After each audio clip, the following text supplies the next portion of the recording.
반갑습니다. 저는 평범한 50대 초반의 가정주부예요. 얼마 전까지는 조용한 동네 단독주택에 살고 있었는데요. 아이들 학원 근처에 괜찮은 아파트가 나왔더라고요. 사실 아파트는 공동체 생활이라 감수해야 할 것이 많다고 들었었거든요.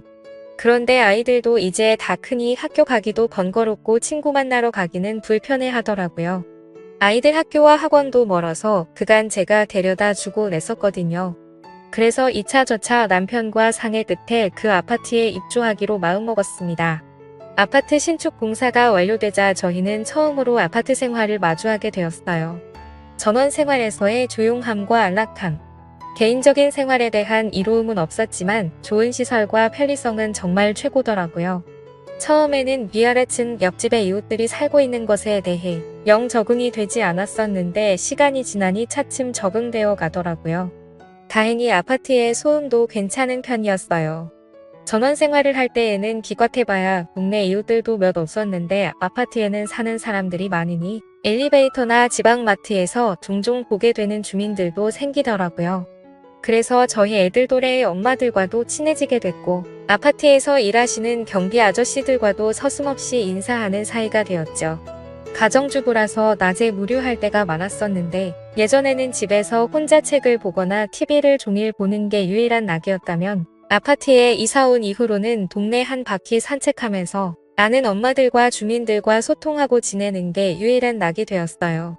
특히 우리 집 앞 경비 아저씨는 저보다 서너 살 조금 나이가 있어 보이는데 항상 웃는 얼굴에 인상도 참 좋으셔서 볼 때마다 기분이 좋아지고는 한답니다. 정말 말 그대로 동네 경비 아저씨에 걸맞게 인사성도 좋으시고 아파트 관리를 참 열심히 하세요.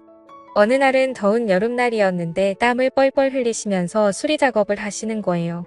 저는 마침 지방마트에 가는 길이었어서 음료수를 사가지고 와서 아저씨께 드렸어요. 많이 더우시죠? 이거 드시고 기운 내셔요. 아이고, 뭘 이런 걸 감사합니다. 805호 사시죠? 네, 맞아요. 아이들이 거의 다 컸다 보니 낮에는 저 혼자만의 시간이 많네요. 그러시겠어요.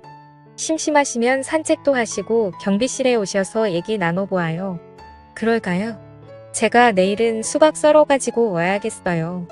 경비 아저씨는 수박까지 가져오시냐며 괜찮다고 했지만 아저씨와 소소한 대화 나누는 것도 재미있었고 더운 날 고생하는 분께 잠시나마 휴식을 드리고 싶더라고요. 그래서 다음 날 말한 대로 수박을 잘라 가지고 와서 경비실로 향했습니다. 가고 있는데 지상 주차장에서 시끄러운 소리가 나더라고요. 가보니 경비 아저씨와 한 주민이 얘기 중이더라고요. 그런데 주민의 언성이 높아지면서 아저씨에게 삿대질을 하며 오라고 하고 있는 게 아니겠어요? 걱정이 돼서 얼른 가고 왔습니다. 가보니 주차 문제로 화난 중년의 남성 주민에게 경비 아저씨가 나서서 말린 이 괜히 불똥이 아저씨에게 튄 듯 보였습니다. 그때 난감해하고 있는 아저씨에게 주민이 욕을 하며 어깨를 밀치는 거였습니다. 저기요. 이분은 아파트를 위해 일하는 분이시고 그에 따라 설명해 주신 것뿐인데 이분이 무슨 죄가 있으신가요? 경비 아저씨라고 막대하시면 안 되지요. 사과하세요. 당신이 뭔데 이래라 저래라. 부인이라도 돼요. 저도 아파트 주민이고 운전하는 사람이에요. 화가 나도 이건 아닌 것 같네요. 사과하시죠. 잠시 후 그 주민은 머쓱한 표정을 지으며 경비 아저씨께 사과를 하더군요. 흥분을 가라앉힌 주민은 본인이 예민했다면서 죄송하다 말하고 자리를 뜨더군요. 저는 수박을 들고 아저씨와 함께 경비실로 갔습니다.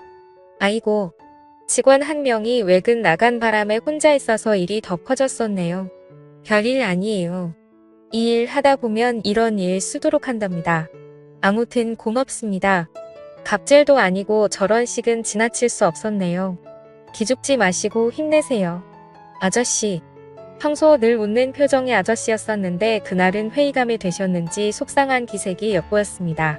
아저씨와 수박을 먹고 있는데 그때 아저씨에게 전화 한 통이 걸려왔어요. 딸이 더군요. 딸이 대학생인데 공부를 열심히 잘 안다고 하더라고요. 이번에 장학금도 타왔다고 하더군요. 경비 일을 하시는 아버지 보고 조금만 참으시라며 본인이 졸업하고 취업해서 용돈 많이 드릴 거라고 하더라고요.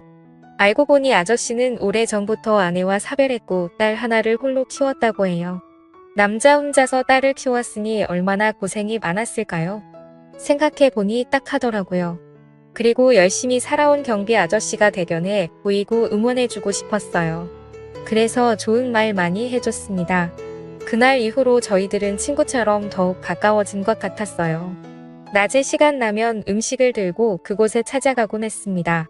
동시간대에 같이 일하시는 분이 계실 때 더욱 화기애애해졌는데 그분이 좀 화통하고 지고진 면도 있으시더라고요. 어느 날은 저희 둘이 연인 같다며 막문감을 하시는 거예요. 그런데 아저씨는 어쩌고 하면서도 기분이 싫지 않은 듯 보였어요. 저도 왜 그런지 모르겠는데 싫지 않더라고요. 그렇게 하루하루 지날수록 아저씨와 자주 만나다 보니 집에 있는 바깥 양반보다 하루를 함께하는 시간이 더욱 긴 것처럼 느껴지더군요. 하긴 우리 남편은 아침과 저녁 늦게 밥 먹을 때만 보잖아요. 요새 아저씨와 나누는 대화가 재밌고 그 시간이 너무 좋은 나머지 남편은 뒷전이 되더군요. 한 번은 남편이 조금 일찍 퇴근한다고 했었는데 아저씨와 대화하느라 시간 가는 줄 몰랐어서 깜빡 잊은 게 아니겠어요? 그래서 후다닥 집에 가서 대충 있는 반찬으로 저녁을 주기도 했네요. 남편에게 한 소리 들었습니다. 근데 남편이 바람났냐며 요새 제가 들떠 있어 보인다는 거예요. 저는 그런 거 아니고 앞으로 밥 잘 챙겨줄 테니 조용히 하라고 했습니다. 저는 그때까지만 해도 그냥 단순히 좋은 친구 한 명 생긴 거라 생각했거든요. 그런데 사람이 마음을 한 번 먹으면 확연히 달라지기도 하는가 봅니다. 문제 그날이었어요. 제 마음속의 진심을 확인하게 된 날이요. 남편이 출근을 하고 11시쯤이었을 거예요.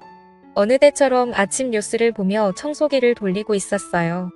그 전날 청소를 안 해서 그런지 먼지가 유독 쌓였길래 베란다 문뿐만 아니라 현관문까지 살짝 열었었죠.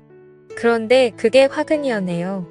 이상하게 인기척이 들려서 현관 쪽을 바라보았는데 정말 기겁을 했네요. 전단지를 돌리고 있던 어떤 한 남자가 슬금슬금 현관 안으로 들어온 거예요. 그런데 단순히 호기심이었는지 다행히 제가 소리를 지르니 바로 뛰쳐나가더라고요. 새 아파트이고 공동현관 비밀번호도 있는 집인데 누군가 들어올 거라는 건 상상도 못한 일이었어요. 저는 너무 놀라 주저앉았고 잠시 후 경비 아저씨에게 호출을 했어요. 아저씨는 괜찮냐고 하면서 저희 집으로 달려오셨어요. 아저씨는 아무 일 없어서 정말 다행이라면서 그 남자 얼굴을 확인했으니 다음에 출입 못하도록 주시하겠다고 하더라고요. 아저씨의 말을 듣고 안심이 되면서 눈물이 쏟아졌어요. 그러자 경비 아저씨는 저를 위로해주다가 갑자기 저를 좋아한다며 제게 고백을 하더라고요.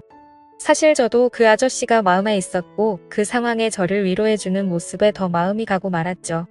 그래서 저도 대답을 했습니다. 아저씨 저도 제 마음을 잘 몰랐었는데 저도 아저씨를 좋아하는 것 같아요. 그렇게 저희는 서로의 마음을 확인한 후 다음을 기약했습니다. 아저씨는 혼자 있지만 전 가정이 있는 여자로서 질책을 받는 건 맞다고 생각돼요. 그렇지만 이제서야 제 운명을 만난 것 같은 느낌은 저만의 착각인 걸까요? 조건이나 모든 걸 따지지 않고도 그 사람 자체가 너무 좋은 게 저는 인연이라고 생각되는데 혹시 가정이 있는 분 중에 이런 느낌 받으신 적 있을까요? 지금도 제 머릿속에 박한 남편은 한 개도 생각이 나질 않아요.